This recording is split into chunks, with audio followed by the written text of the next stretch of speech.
বেআইনিভাবে building plan পাশের একটি জালচক্র তৈরি হয়েছে তৃণমূল পরিচালিত দিনহাটা পৌরসভায়। ইতিমধ্যে বিষয়টি নিয়ে দিনহাটা থানায় পুলিশের কাছে অভিযোগ দায়ের হয়েছে।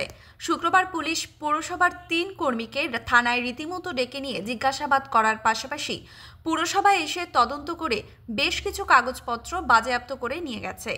যদিও ওই প্রতারণা চক্রের অভিযোগে এখনো পর্যন্ত পুলিশ কাউকে গ্রেপ্তার করেনি, তবে লক্ষ লক্ষ টাকা অর্থ প্রতারণা হয়েছে বলে জানা গিয়েছে।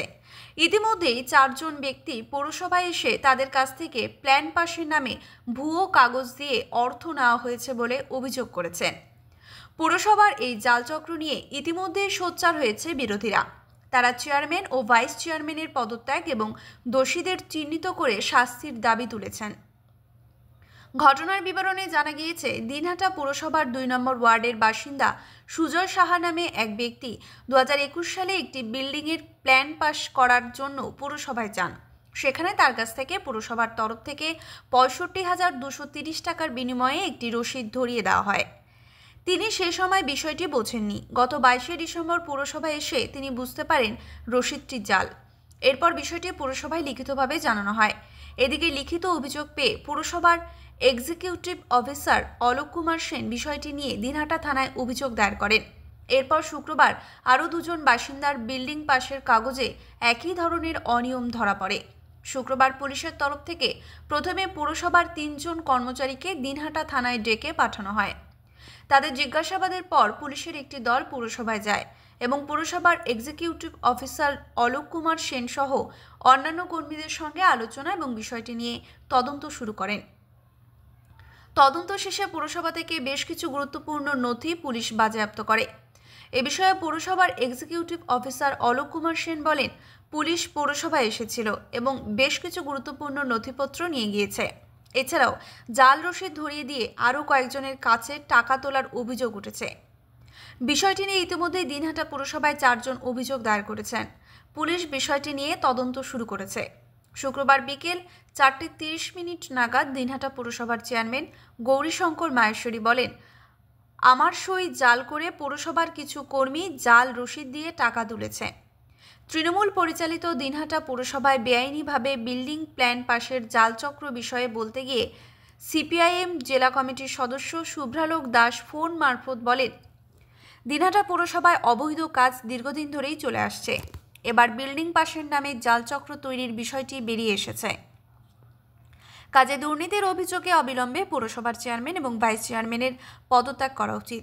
পাশাপাশি তিনি বলেন, প্রশাসনের উচিত অবিলম্বে তদন্ত করে দোষীদের খুঁজে বের করে দৃষ্টান্তমূলক শাস্তি দেওয়া।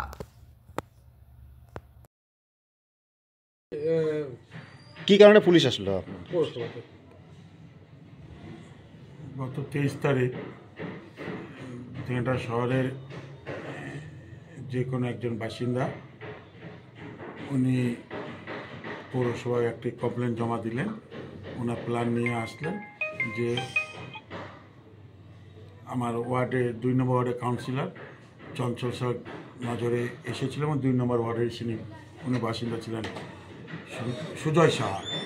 আমাদের কাউন্সিলর ওনার প্ল্যানটা নজরে পড়াতে উনি বুঝতে পেরেছে যে প্ল্যানটা মনে হয় নকল প্ল্যান। উনি পৌরসভায় নিয়ে এসেছেন, মন্ত্রীমশাইও এসেছিলেন আমাদের। আমরা পৌরসভায় প্ল্যানটা দেখলাম, দেখার পর আমাদের হলো এটা ফেক প্ল্যান, পৌরসভার প্ল্যান না আমাদের। তো আমরা হাতোহাত পৌরসভার পক্ষ থেকে আমি চেয়ারম্যান, আমার যে সুজয় শাহ যিনি কমপ্লেন দিয়েছিলেন ওনার কমপ্লেন থেকে আমি ইও স্যারকে ট্রান্সফার করে দিলাম যে আপনার হাতত অ্যাকশন নেওয়ার জন্য, এফআইআর করার জন্য। তো হাতত আমরা এফআইআর করেছিলাম।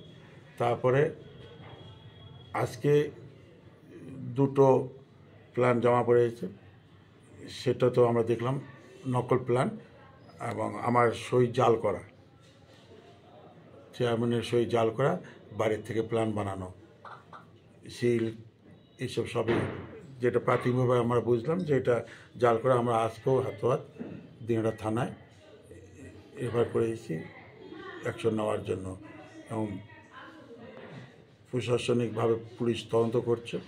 তার তদন্ত প্রক্রিয়া হিসাবে ওরা আজকে আমাদের পৌরসভা এসেছেন, পৌরসভার এক্সিকিউটিভ অফিসের সাথে আলোচনা করছেন, এই ডকুমেন্টসগুলো দেখছেন, তদারকি করছেন।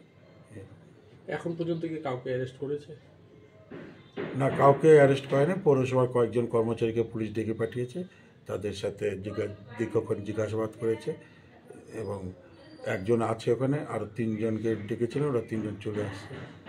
এখন পর্যন্ত কতগুলো কমপ্লেন জমা পড়লো? 4টা কমপ্লেন জমা পড়েছে আমাদের কাছে। তাতে কীরকম টাকা? সেই অ্যামাউন্টটা বলতে পারলাম না আমি। ঠিক। ওরা টেকনিক্যাল ব্যাপারটা আমি তো বুঝি না, ওখানে তো লেখা থাকে না অ্যামাউন্টটা। 4টা, তবে হ্যাঁ, একটা শুনেছিলাম 29,000 টাকা, আর আরেকটা প্রথম যেটা ধরা পড়েছিল ওটা 77,500 টাকা নিয়েছিল ওই সুজয় সার কাছ থেকে। ওকে 65,000 টাকার একটি জাল রসিদ দিয়েছে, বাইরে থেকে কোথা থেকে কম্পিউটার প্রিন্ট করেছে। একটা চক্র কাজ করছে পৌরসভাকে দুর্নাম করার। তো পুলিশ প্রশাসন এটা তদন্ত করছে। আমরা চাই তার সত্যতা খুব তাড়াতাড়ি সাধারণ মানুষের সামনে পরিষ্কার হোক। দিনহাটা পৌরসভা যে স্বচ্ছ পৌরসভা, সেটা আমরা তদন্তের মাধ্যমে দেখিয়ে দেবো।